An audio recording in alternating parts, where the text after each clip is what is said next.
Boys and girls, part of your e-learning homework today includes problem solving, which includes multi-step. That means you might have to do a couple of different operations like add and subtract or multiply and divide to find your answer. These are the problem solving steps that we've discussed in class. 1, to read the problem, determine what you know, what you need to know, and what information in the problem is important. Remember, they might include information that you don't need. Then you need to develop your plan. What will you do to solve the problem? Will you draw a picture, use objects, look for a pattern, guess and check, make tallies? Will you add, subtract, multiply, or divide? Remember to always show your thinking on paper by drawing a picture or writing the number sentence or number sentences that you use to solve the problem. Answer the question completely. This means write the number and then the units. The units might be dollars, so you need a dollar sign and a decimal point. And then write the number model or the number sentence you use to get the answer. And check and stop and think, does your answer make sense, and how do you know it makes sense? Boys and girls, this is a good example of a problem that you might see on iStep or in other assessments that we take, like acuity. Mrs. Klepper and Mrs. Spencer have sorted out their candy bars. They each need to know how many Twix candy bars they have. How many Twix candy bars do they each have? Show your work. Let's look at Mrs. Klepper's candy bars, that column. It says that I have 342 Snickers candy bars. We don't know how many Twix candy bars I have, and the total number of candy bars I have is 947.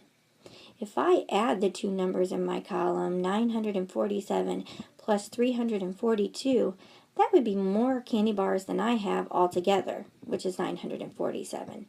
So stop for a minute and think about how you would solve this problem. And you can use a drawing app on your iPad or a scrap piece of paper to try to figure out how many Twix candy bars I have.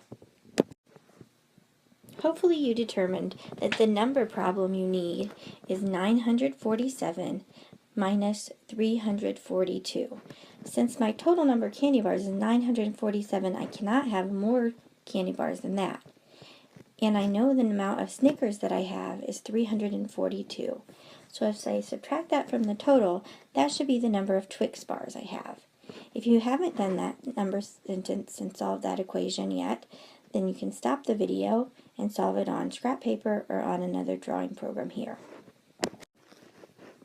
Hopefully you were able to solve the problem 947 minus 342 equals 605.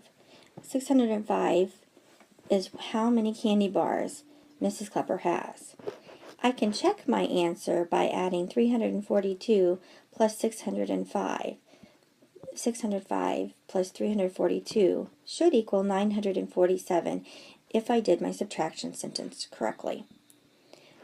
Next, I'd like you to take a minute, stop the video, use a scrap piece of paper or a drawing app on your iPad, and solve the next column's question, which is, how many Twix candy bars does Mrs. Spencer have? Hopefully you were able to determine that the number sentence you needed to solve was 642 minus 427. The answer to that equation is 215. So in the graph at the top, you should have filled in that Mrs. Spencer has 215 Twix candy bars. Now in your e-learning homework on your Type on PDF, you have a few story problems which may follow this pattern where you need to complete a chart, or there may be other operations that you need to use or other methods of solving the problems. Remember, you can refer to this chart and really use any plan that makes sense to you and gets the correct answer for the equation. Remember to save your problems on Type on PDF, and we'll discuss them when you return to school.